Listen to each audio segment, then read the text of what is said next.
주 안의 한 형제요 또 가족이신 사랑하는 우림교회 성도 여러분들과 함께 27주년 감사 예배를 드리게 하신 하나님께 모든 영광을 돌립니다.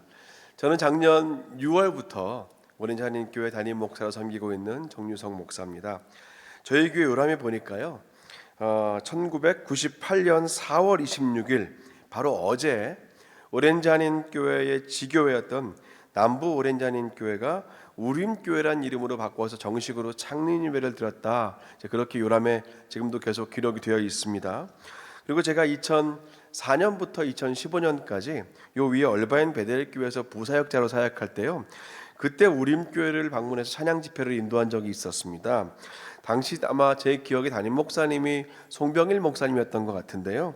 그래서 송 목사님과는 제가 또 덴버에서 또 8년간 담임 목회하면서 교제했는데, 지금 담임하시는 우리 박한규 목사님은 제가 작년 9월 한 중순경에 CRC 코암 노회에 참석했을 때 그때 인사를 정식으로 드렸고, 그때 이제 노회 장소가 이곳 우림교회였는데 참 제가 인상이 깊었습니다. 점심 식사를 준비하시고 또 간식을 준비한 성도님들이 얼마나 밝고 또 이렇게 환하게 접대를 잘 하시는지 참 제 마음이 좋은 인상에 남았던 그런 기억이 있습니다. 이렇게 여러모로 저와 개인적으로 또 인연이 닿아 있는 우림교회에서 귀한 말씀을 나눌 수 있는 기회를 주신 우리 박한규 목사님과 당회원들께 감사를 드립니다. 전 잠시 오늘 고린도전서 15장 31절을 통해서요, 날마다 죽는 교회라는 말씀으로 여러분과 잠시 하나님 말씀을 나눌 때에 정말 이 말씀대로 하나님께서 그 십자가 복음 위에 세우신 우림교회가 앞으로 또 남은 27년을 더 주님과 함께 동행하는 교회가 되시기를 주님의 이름으로 간절히 축원합니다. 예수님은 누가복음 9장 23절에서 그 모여있던 무리들에게 말씀하셨습니다. 아무든지 누구든지 나를 따라오려거든 자기 십자가를 지고 자기를 부인하고 그리고 나를 따를 것이다 라고 말씀하셨어요. 우리가 예수님을 따른다는 것은요, 오늘 우리가 이렇게 교회로 모이고 성도로 사는 가장 중요한 목적이자 이유입니다. 그래서 우리의 이름이 그리스도인, 예수의 사람들, 예수에게 속한 사람들, 예수를 따르는 사람들이겠지요.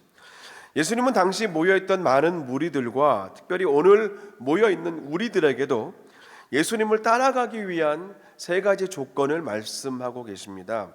첫 번째는 자기를 부인하는 것이고, 두 번째는 자기 십자가를 지는 것이고, 세 번째는 그 십자가를 날마다 매일 지어야 한다는 겁니다. 먼저 자기를 부인한다는 말은 무슨 말일까요? 어떤 태도와 어떤 자세를 갖는 것이 자기를 부인한다는 말일까 생각해 봅니다. 저는 그런 생각이 들었어요. 나를 부인하는, 자기를 부인하는 그리스도인은 나의 과거와 현재와 미래 앞에서 이런 고백을 하는 사람이 아닐까 싶었습니다. 먼저 자기를 부인하는 사람은 나의 지난 과거 앞에서 이렇게 고백하는 사람이지요. 전능하신 창조주 하나님 앞에서 나는 아무것도 아닙니다.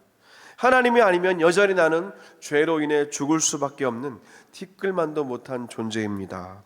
하나님의 은혜 앞에서 철저히 자신을 낮추고 그렇게 자기를 부인하는 것, 그리고 두 번째, 오늘 이런 고백을 하는 것이지요. 오늘의 우리 앞에서 지금까지 내가 이 자리에 올 수 있었던 것은 오로지 주님의 은혜입니다. 나의 나 된 것도 오로지 주님의 은혜입니다. 내가 한 것은 단 하나도 없습니다. 다 주님이 하신 것입니다. 그렇게 우리의 오늘을 고백하는 것이고요. 그리고 우리의 미래 앞에서 이렇게 고백하는 것 같아요.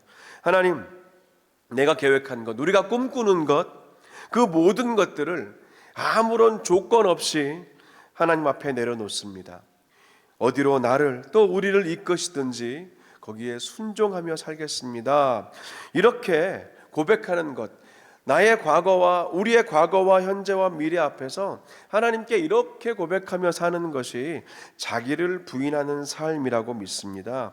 전 이런 의미에서 예수님은 오늘 친히 제자들에게 자기를 부인하는 삶을 모범으로 보여주셨지요. 아버지여, 할 수만 있거든 이 잔을 내게서 옮기시옵소서. 그러나 나의 원대로 마시옵고 아버지의 뜻대로 되기 원합니다. 이 겟세마네의 기도가 예수님이 친히 본을 보이신 자기 부인의 핵심을 보여주는 겁니다. 둘째로 예수님은 나를 따라오려거든 자기 십자가를 지고 따라오라고 말씀하셨습니다. 십자가를 짊어진다는 말은 죽음을 짊어진다는 말이겠죠. 그래서 십자가를 지고 가는 길은 살러 가는 길이 아니라 죽으러 가는 길입니다. 죽기 위해 사는 사람, 죽어야 사는 사람, 그 죽음의 길을 사는 삶으로 사는 사람, 그 사람이 바로 예수님을 따르는 그리스도인이라고 오늘 주님은 말씀하셨고, 세 번째로 예수님은 나를 따라오라거든 자기 십자가를 지되 날마다 그 십자가를 지라고 말씀하십니다. 십자가를 진다는 것이 죽음의 의미라면 날마다 십자가를 지라는 말씀은 날마다 죽으라는 말씀이겠지요. 전 여기서 앞서 읽었던 그 고린도전서 15장 31절에서 바울이 말한 형제들아, 내가 그리스도 예수 주 예수 안에서 가진 바 너희에게 대한 나의 자랑을 두고 단언하노니 나는 날마다 죽노라, 이 말씀을 생각해 보고 싶습니다. 날마다 죽는다고 말한 사도 바울을 보면 그는 이미 이 예수님의 말씀, 나를 따라오려거든 자기를 부인하고 자기 십자가를 지되 날마다 져야 한다는 그 말씀에 철저하게 순종하면서 예수님을 따라가고 있는 사람임을 우리가 그 한 구절 안에서 발견할 수 있습니다. 물론 바울에게 죽는다는 의미는 두 가지였습니다. 하나는 실제적으로 매일 매순간 육체적인 죽음의 위기 앞에 놓여있던 사람이 바울이었지요. 그리고 다른 하나는 지금 저와 여러분처럼 이 일상적인 우리의 삶 속에서 믿음을 지키고 살기 위해서 우리가 또 하나의 두 번째 죽는다는 의미를 생각할 수 있는 겁니다. 저는 오늘 여러분과 함께 그 두 번째 죽음의 의미, 즉 우리가 그리스도인으로 우리의 일상을 살면서 날마다 죽는 삶을 산다는 것이 어떤 의미인가, 그 부분에 좀 더 집중해 보고 싶습니다. 저는 바로 지난 주일 저희 부활주일 예배 중에요, 제가 이제 설교 주제와 내용은 달랐지만 그 설교 중에 배추가 김장김치가 되는 과정을 저희 교회 성도님들께 예수님의 부활과 연결시켜서 말씀드렸거든요. 근데 오늘 제가 이 말씀을 준비하다 보니까 또 여러분과 다 함께 잠시 그 파트를 좀 나누면 오늘 말씀을 우리가 더 잘 이해할 수 있겠다 싶어서 여러분과도 나누고 싶습니다. 덴버에서 8년 동안 담임 목회할 때 매년 가을마다 성도님들과 함께 김장을 했거든요. 토요일날 오후 아침부터, 사실은 금요일부터 김치를 다 절여놓고 토요일날 다 모여서 큰 다라를 준비하고, 그래서 또 권사님들은 중간에 가셔서 수육도 삶으시고 또 토요일 하루를 온전히 그 김장 김치했던 기억이 지금도 있습니다. 우림교회는 어떠십니까, 목사님? 김장하십니까? 안 하십니까? 워낙에 한인 마켓들이 너무 좋은 게 많으니까 할 필요가 없겠죠. 예. 예전에 어떤 자료에 봤을 때 배추가 밭에서 뽑혀서 우리 밥상에 오르기까지요 5번 죽는다고 해요.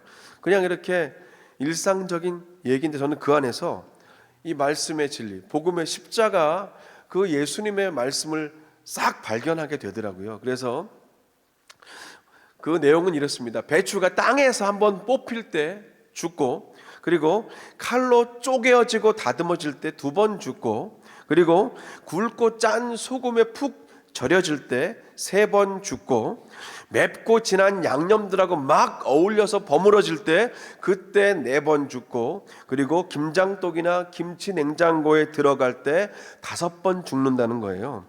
이 5번 죽는 김장김치의 제작 과정을 모티브로 해서 오늘 예수님 말씀하신 날마다 죽는 교회, 날마다 죽는 성도가 어떤 삶을 사는 것인가에 대한 구체적인 메시지를 여러분과 함께 잠시 나눠보려고 합니다. 첫째로, 날마다 죽는 삶을 살기 위해서는 익숙함을 포기해야 하는 것 같아요. 익숙함.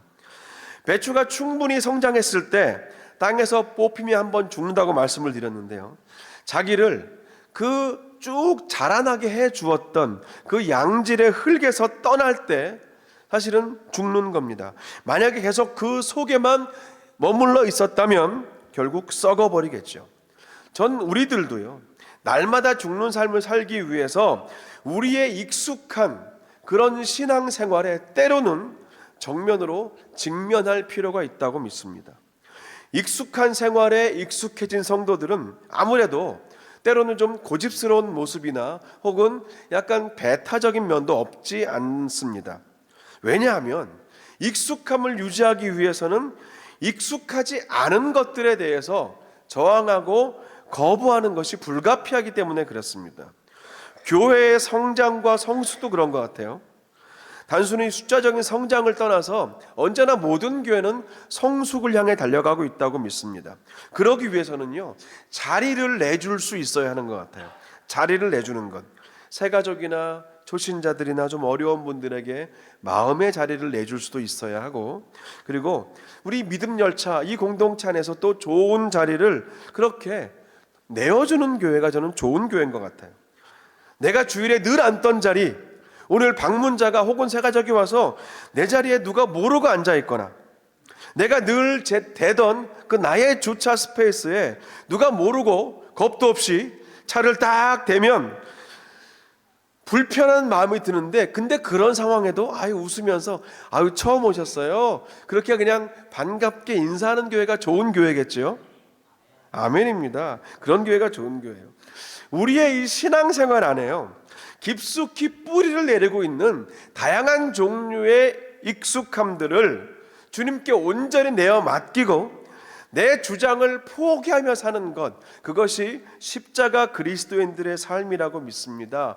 왜냐하면 예수님 스스로가 그렇게 익숙하시던 하늘의 삶을 스스로 과감하게 벗어 포기하시고 어색하고 낯설고 불편한 이 땅으로 내려오신 분이기 때문에 그렇습니다.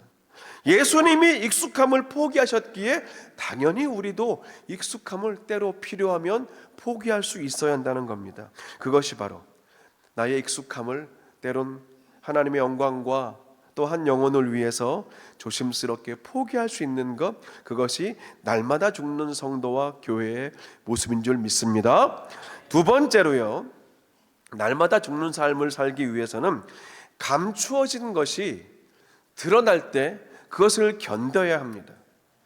감춘 것이 드러날 때가 있어요. 사실 한국의 여러 지방의 김장 김치를 조사해 보았더니 어느 지방도 밭에서 막 캐낸 그 김치 통째로 쓰는 지방은 하나도 없습니다. 먼저 흙이 묻고 또 이렇게 누렇게 시들은 잎들을 다 벗겨내죠. 몇 장 벗겨내고 그 다음에 칼로 반쪽을 내거나 아니면 네 쪽을 냅니다. 그렇게 적당하게 잘라 놓아야지만 나중에 소금에 절여지고 또 김치 속을 넣을 때 구석구석 잘 들어갈 수 있습니다. 우리가 날마다 죽는 삶을 살 때요, 때는 주님이 우리를 벗겨내시고 다듬으시고 쪼개실 때가 있습니다. 우리의 감추어진 것들이 드러나는, 때로는 그것이 수치스럽기도 하고 조금 부끄럽기도 하는데, 하나님이 우리를 사용하시기 위해서, 우린 교회가 하나님이 기뻐하시는 교회가 되게 하시기 위해서, 날마다 십자가 앞에서 죽는 그런 교회와 성도가 되시기 위해서 우리를 쪼개실 때가 있습니다. 당신의 뜻과 섭리를 위해서 우리를 따뜻하게 보호해 주던 그 겉껍질들을 하나님이 사정없이 벗겨내실 때가 있어요. 사람마다 다르겠지만 그 겉껍질에는 이런 이름표들이 붙어 있을 것 같습니다. 평생 지켜온 나의 자존심, 5장도 훨씬 넘는 졸업장들, 셀 수 없는 상장과 트로피들, 절대 포기할 수 없는 은행의 잔고들, 그리고 목숨보다 더 소중한 명예, 또 내가 가장 아끼는 어떤 물건들, 우리가 볼 땐 우리를 지켜주고 보호해 주던 것들이지만 하나님의 시각에선 하나님이 필요하실 때에 때론 그것들을 벗겨내셔야 하는 그런 것일 수 있다는 사실을 우리가 기억해야 합니다. 인정해야 합니다. 그렇게 하신 하나님은 우리가 꼭꼭 감추어둔 연약하고 때론 그냥 평생 감추어두고 살고 싶은 우리의 모습들, 우리의 마음 내면 세계가 때로는 밖으로 드러나게 하실 때가 있습니다. 우리를 쪼개시는 거죠. 그 쪼개시는 도구는 오직 하나, 말씀 아니겠습니까? 히브리서 4장 12절입니다. 하나님의 말씀은 살았고 운동력이 있어서 좌우에 날선 어떤 검보다도 예리하며 혼과 영과 관절과 골수를 찔러 쪼개기까지 하며 또 마음과 생각을 감찰하신다. 그 뜻까지 감찰하신다고 말씀하시는 거예요. 찔러 쪼개서 감추어진 것을 드러내시는 하나님, 그렇게 우리를 친히 감찰하시는 하나님, 왜 그렇습니까? 우리를 사용하시려고요. 우리를 교회되게 하시려고, 성도를 성대되게 하시려고 말씀으로 우리를 찔러 쪼개시고, 우리는 필요하지만 하나님 보실 땐 필요 없다고 여기시는 것들을 벗겨내실 때가 있다라는 겁니다. 이것이 바로 자기를 부인하는 날마다 죽는 성도와 교회인 줄 믿습니다. 세 번째는요, 날마다 죽는 삶을 살기 위해서는 거칠고 단단한 우리의 자아가 더 부드러워져야 한다는 거지요. 이 밭에서 뽑혀 나와서 불필요한 껍질들이 벗겨지고 칼로 쪼개어진 배추는 절대로 그대로 김치가 될 수 없습니다. 잠깐 먹을 수 있는 겉절이 김치는 되겠지만 반드시 소금에 푹 절여져야, 잘 타이밍 맞게 절여져야 김장김치가 되지요. 그 굵은 소금을 배추 사이사이에 넣어서 이렇게 얼마 동안 가만히 두는 것을 우리는 숨을 죽인다라고 합니다. 배추에 숨이 죽는다라고 하죠. 제대로 숨을 충분히 죽이지 않으면 배추가 뻣뻣해서 제대로 된 김치를 만들 수가 없습니다. 우리들도요, 날마다 죽는 삶, 날마다 죽는 교회와 성도가 되기 위해서 때로 주님은 거칠고 단단한 우리의 자아와 우리의 에고들이 좀 부드럽고 숨이 죽게 하실 때가 있습니다. 성령의 사람은 부드럽습니다. 딱딱하지 않아요. 거칠지 않아요. 제가 박한규 목사님 뵀을 때 정말 부드러우시잖아요. 여러분 인정하시죠? 여러분 행복한 줄 아셔야 됩니다. 이런 목사님 안 계십니다. 뵙기만 해도 그냥 따뜻하고 푸근하고 말씀 한 절 한 절에 얼마나 은혜가 되고 찬송을 인도하실 때는 마지막에 멋진 화음까지 넣으시고 대단하십니다, 목사님. 성령의 사람은 부드럽더라고요. 예수 잘 믿고 진짜 은혜 안에 산다고 하는데 늘 이러고 사는 사람 한 번도 못 봤어요. 늘 부드러워요. 숨이 잘 죽어서 부드러워요. 거칠고 단단한 우리의 마음과 생각들을 주님이 때로는 숨이 죽게 하실 때가 있습니다. 성령이 하시는 일이 그것이지요. 때론 내 자아와 내 스타일, 나의 의지가 때론 하나님 나라와 주의 몸된 교회를 위해서 조금 꺾여져야 할 때가 있잖아요. 그럴 때 그냥 주님께 내어 맡기며 그렇게 부드럽게 숨이 죽은 성령의 사람으로 사시는 여러분 모두가 되시기를 축원합니다. 네 번째요, 날마다 죽는 삶을 살기 위해서는 교회를 위해 나를 완전히 내려놓아야 합니다. 충분히 내려놓아야 돼요. 소금에 절여져서 이제 적당하게 숨이 죽은 배추는 양념을 만나게 됩니다. 이것은 배추에겐 굉장히 새로운 경험이에요. 자신의 하얀 색깔과 고유한 그 담백한 맛을 이제 잃어버릴 때가 왔어요. 포기해야 할 순간이 왔습니다. 그 밭에서부터 소금에 절여질 때까지 늘 자신과 같은 배추들끼리만 모여 있다가 이제는 완전히 다른 종류의 존재들을 접하게 됩니다. 무, 갓, 쪽파, 양파, 배, 마늘, 생강, 새우젓, 멸치젓, 까나리, 액젓, 찹쌀가루, 고춧가루, 굴, 생선, 거의 다 들어갔죠?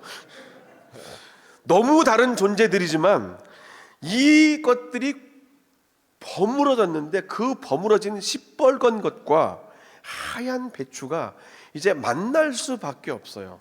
근데 만나야 김치가 되니까 계속 그냥 하얀 채로 버틸 수가 없습니다. 황금 비율로 버무려져야 맛있는 김치가 됩니다. 저는 이것이 교회라고 믿습니다. 다르기 때문에 교회인 줄 믿습니다. 너무나 다른 존재들이 하나님의 의도와 목적과 뜻과 섭리 안에서 함께 버무러지는 것, 어우러지는 것, 이것이 바로 예수님이 이 땅에 남겨놓으신 교회 공동체의 본질임을 믿으시기를 간절히 축원합니다. 우리 각자가 가지고 있는 개성들이 있어요. 그 스타일들이 있습니다. 근데 그것을 죽이고 때로는 포기하고 양보하고 배려하고 이해하고 용납하면서 하나가 되는 것, 그것이 바로 교회입니다. 나를 죽일 때 그때 비로소 우리가 됩니다. 다섯 번째, 마지막으로 날마다 죽는 삶을 사는 교회와 성도는 하나님의 때가 찰 때까지 기다려야 합니다. 이제 황금 비율로 잘 버무러진 배추는요, 김장독이나 김치 냉장고에 들어갈 준비를 합니다. 마지막 단계의 죽음이 기다리고 있어요. 빛이 없고 공기가 잘 통하지 않는 그 어두운 곳에 들어가면서 이제 김장의 모든 과정은 끝이 납니다. 땅속 김치 냉장고 안 온도 변화가 거의 없는 곳이지요. 그 안에서 숙성되는데 언제까지냐? 주인이 꺼내줄 때까지 그 안에서 기다려야 합니다. 장로님 기도하신 것처럼 그것이 바로 카이로스의 때겠지요. 아무리 배추가 밖에 나가고 싶어도 주인이 필요한 때에 필요에 의해서 필요한 양만큼 꺼내줄 때까지 배추는 기다려야 합니다. 그 시간이 제일 길고 가장 죽음과 닮아 있습니다. 날마다 죽는 성도들, 날마다 죽는 교회는 사실 기다리는 교회와 성도입니다. 우리 기독교는 기다림의 종교라고 할 만큼 너무너무 중요한 가치 아닙니까? 기다림은 우리의 중요한 태도입니다. 그리고 우리의 기다림의 끝에는 반드시 하나님의 카이로스, 하나님의 때가 있다는 것을 우리가 믿고 신뢰해야 기다릴 수 있습니다. 내가 정해놓은 때에 기다림이 끝나는 것이 아닙니다. 하나님이 정해놓으신 그 때에 그 기다림은 끝이 나기 때문에 예레미야애가 3장 25절과 6절은 말하는 거예요. 무릇 기다리는 자들에게나 구하는 영혼에게 여호와께서는 선을 베푸시는도다. 사람이 그래서 여호와의 구원을 바라고 잠잠히 기다리는 것이 좋도다. 아멘이지요. 근데 문제는 그 기다림의 시간이 흡사 죽음과 가장 닮아 있다는 데 있습니다. 우리 힘들게 하는 거죠. 혹시 지금 계신 여러분 중에서도 공기가 통하지 않아서 숨을 쉬기 힘들고 빛이 들어오지 않아서 어둡고 잘 보이지 않고 사방이 꽉 막힌 것 같은 그런 시간을 지나시는 분 계십니까? 하나님께 기도하고 기다리는 것 이외에 아무것도 할 수 없다고 느끼시는 분들 계십니까? 나는 아무것도 할 수 없음을 깨닫는 기다림, 예수님이 말씀하신 자기를 부인하면서 오직 주님만 바라볼 수밖에 없는 그런 기다림, 그 기다림의 끝에는 하나님의 손길이 반드시 우리를 환영하고 또 우리를 사용하시기 위해서 대기하고 계심을 믿으시기를 간절히 축원합니다. 하나님의 때가 찰 때까지 잠잠히 참아 기다리는 것, 힘들지만 그것이 맞는 것입니다. 말씀을 정리합니다. 예수님을 따라가는 사람들, 예수님을 닮아가는 사람들, 예수님 가신 길을 가는 사람들을 우리는 그리스도인들이라고 부릅니다. 제자라고 불러요. 예수님은 그런 우리에게 말씀하십니다. 나를 놓치지 않고 잘 따라오려거든 내가 가는 길에 너희도 늘 함께 있기 원하거든 자기를 부인하고 날마다 자기 십자가를 지고 나를 쫓아오너라. 이 예수님의 부르심에 이미 온 일생을 헌신했던 그 사도 바울이 지금 이 자리에 우리와 함께 있다면 저와 여러분에게 이런 진지한 도전을 하지 않을까 생각해 보았어요. 제가 마지막으로 오늘 이 자리에 이 말씀을 함께 들은 바울이 우리 모두에게 오늘 설교의 마지막 파트를 맡아서 이렇게 말한다고 생각하고 들으시기 바랍니다. 바울의 음성으로 들으시면서 오늘 말씀을 마무리하겠습니다. 여러분, 나는 날마다 주님을 쫓았습니다. 나는 예수님을 만난 이후부터 나를 포기하고 내려놓았습니다. 그때부터 내 안에 나는 없고 내 안에 주님만 계시기를 구하며 살았습니다. 나는 주님 가신 그 십자가 길을, 내 십자가를 지고 매일매일 따랐습니다. 나는 날마다 죽었습니다. 나를 편하게 해주고 안전하게 보호해 주던 그 땅과 같은 곳 로마 시민권도 포기했고 나의 높은 학문과 화려한 인맥도 포기했습니다. 나는 날마다 죽었습니다.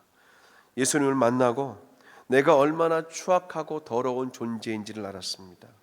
나를 벗기시고 쪼개시는 주님께 나를 다 온전히 맡겨드렸습니다. 내 모습 그대로 주님께 내어드렸습니다. 나는 날마다 죽었습니다. 스데반을 죽이던 그 자리에 열정적으로 동참했을 만큼 거칠고 단단한 나의 자아가 살아있던 그 사울은 죽고 주님 안에서 숨이 다 죽어서 이제는 누구를 만나도 어떤 상황에 처해도 유연하게 대처할 수 있고 부드럽게 대처할 수 있고 그래서 나는 자유합니다. 여러분, 나는 날마다 죽었습니다. 내 지식과 힘이 충분했지만 많은 동역자들과 동역을 하면서 함께 세우는 교회를 경험했습니다. 내가 혼자 하는 것이라 아니라 너무나 다른 성도들이지만 함께 모여서 어우러질 때 교회가 되는 것을 경험했습니다. 그렇게 교회를 세워갔습니다. 다르지만 오히려 그것 때문에 하나님의 영광이 드러나는 것을 친히 보았습니다. 여러분, 나는 날마다 죽었습니다. 복음을 전한다는 이유 하나로 무수한 매를 맞고 수없이 모욕을 받고 수치를 당했지만 하나님의 능하신 손 아래서 끝까지 기다렸습니다. 이 땅에서, 이 유한한 땅에서의 짧은 보상이 아니라 영원한 하나님 나라의 상급을 바라보며 참아 기다렸습니다. 여러분도 나와 함께, 저와 함께 날마다 죽는 이 삶에 동참하지 않으시겠습니까? 기도하겠습니다. 하나님, 날마다 죽는 성도와 교회, 우림교회와 우림교회 성도들 되게 하여 주시옵소서. 예수님의 이름으로 기도합니다. 아멘.